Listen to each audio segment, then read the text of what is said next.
Welcome to today's video, friends and family. Let's see, what's today's video about? Well, when I got the vehicle inspected a few months ago, the inspection station told me I'd be needing new shocks soon.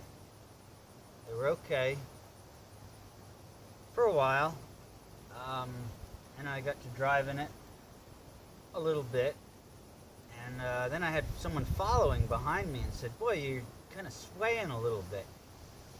So then I looked under the front and I noticed they're old looking shocks. And not only were they old looking, they looked like they had some new, looked like condensation, but I guess the fluid. Hi! You making a movie? Yeah! Boy. You need a stunt man, I'm here. Okay. Okay.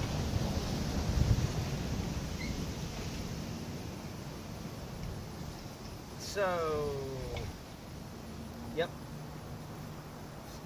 Fluid. So anyway, I decided to replace the shocks. And I got the old one out just the other day, and I don't think the shocks are supposed to quite be that easy to compress. Granted, I do have a strong but not quite. Yeah. Anyway,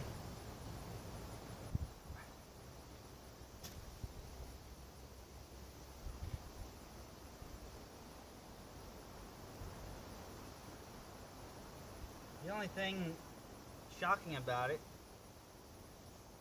is that I'll be getting wet, and I don't want to get wet really, but I want to get the job done. I've been waiting a couple days to really get this done.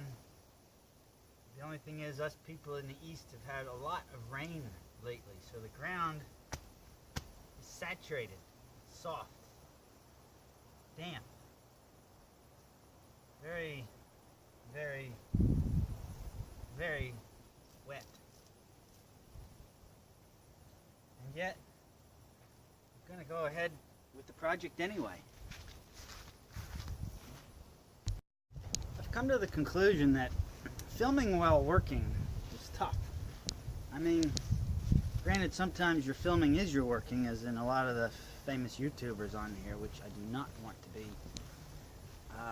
I'm just trying to film what I'm working on, and if I'm actually working, like trying to figure out the operations, the order of operations for a procedure to install something or whatnot, it actually it helps a little bit, but in some ways it takes away from the time, I guess, it takes to get the project done, which it doesn't matter, because it's like writing a journal at the end of your day, and that's what I'm doing for friends and whomever likes to watch. But anyway, let's get to it. So, I'm about ready to climb under and tackle removing the driver's side shock. I've already sprayed this upper nut on the shock stud. I'm simply going to clamp the vice grips on the shaft like so, and take my wrench, which that's not the right size wrench, and loosen it that way. There's other ways, like to get a right size wrench, you put it on that. Oh, I guess that's what the size is for. And then get the right size wrench for the top, but you know, there's too much stuff in the way and it's too tight there. I know it's loose because I've lubricated this, and I'm just going to bite down on this one in there and unscrew it from the top, and it's as simple as that.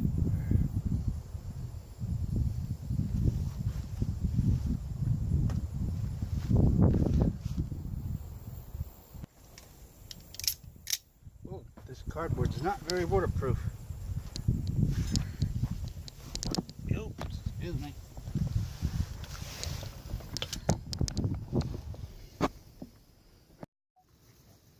Alright, well in this case, filming while I'm working did help out. Because my batteries were dead in my flashlight. So there we have the top nut on the stud. Yeah, okay. And then down here is the upper shock absorber stem. We're just going to clamp our handy dandy grabber tool onto it. Maybe we'll tighten it up a little bit more than that. Alright. And bite down again. Not on my finger. Okay. And come up to the top and see if we can't loosen up this nut. Hopefully. Okay, we gotta turn that. This is actually, yeah, ow. Convenient looking through the screen on the camera. Now, if I had one of those fancy, what do you call it? Ratcheting wrenches, it would make this job a little easier. But anyway.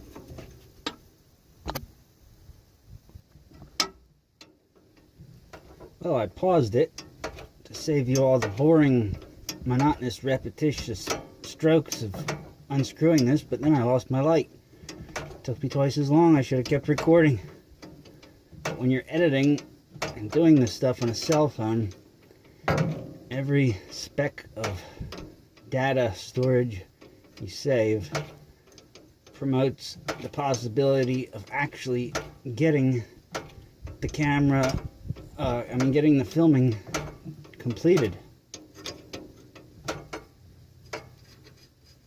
Alright, top nut off. Okay, so here we are at the bottom bolt and nut, and we're going to attempt to remove that. The camera is in a heck of a lot better position than I am, so I'm just going to try to get this done with as little bruises on my hands as possible.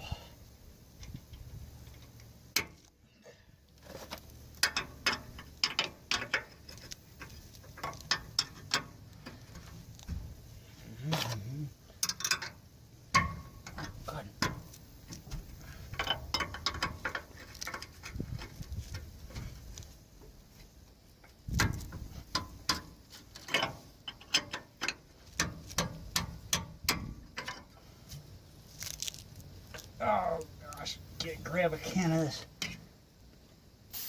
Kickapoo Joy Juice. Nope, not Mountain Dew. Also known as PB Blaster.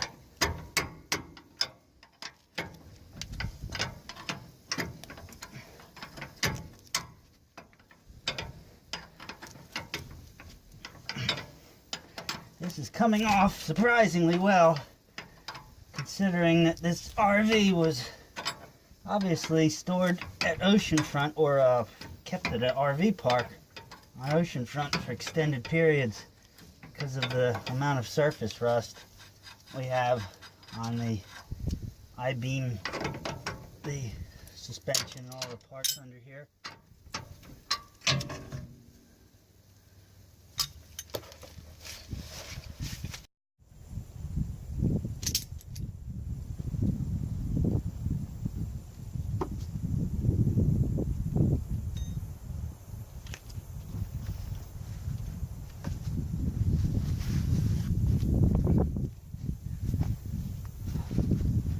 Alright, we've successfully removed the shock number 2, and see if it's as bad as the first one. Not quite as bad. I guess we had a skinny driver. Let's go ahead and commence installing the new shock. See what happens. Let's see. Nope. Nope. Nope.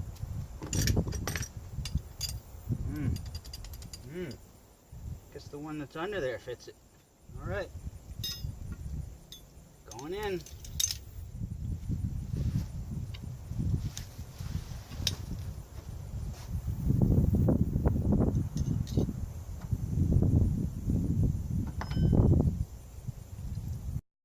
All right. So here we are, back under the rig, ready to install our shock absorber. Now, I had to take a short break to go help a friend out, because that's what work camping is about. So here I am, back, and unfortunately I've kind of lost the top, the nut for the stud on the top, but we'll find it in due time. Alright, I'm going to, where are we going? There we go. And we're just going to focus on bolting this in, which unfortunately these shocks didn't come.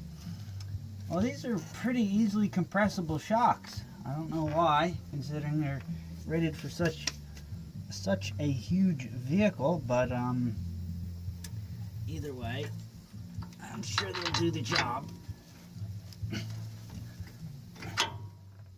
And if we had that bolt, we'd put it on right now, but we don't. So we're going to focus on the top part.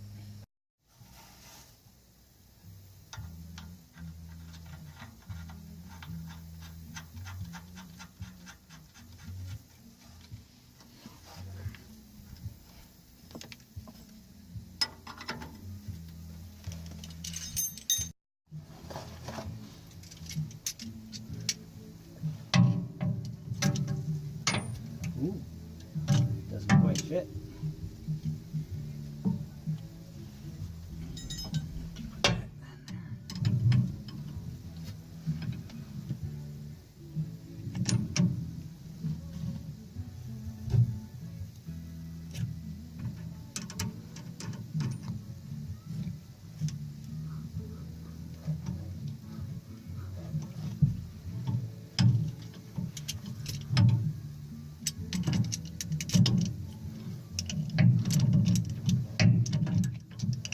Alright, so we've got our lower bolt fastened and our upper stud secure.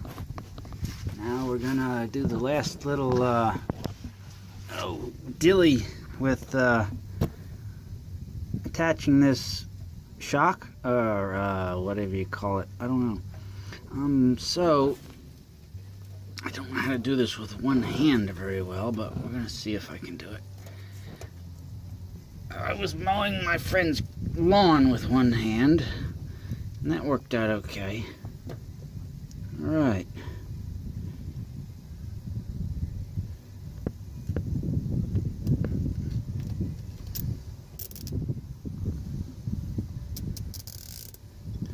So this is just a dust guard of sorts to prevent debris from getting down into the shock housing.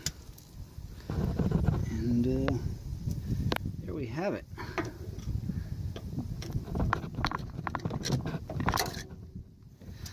We're done with the driver's side.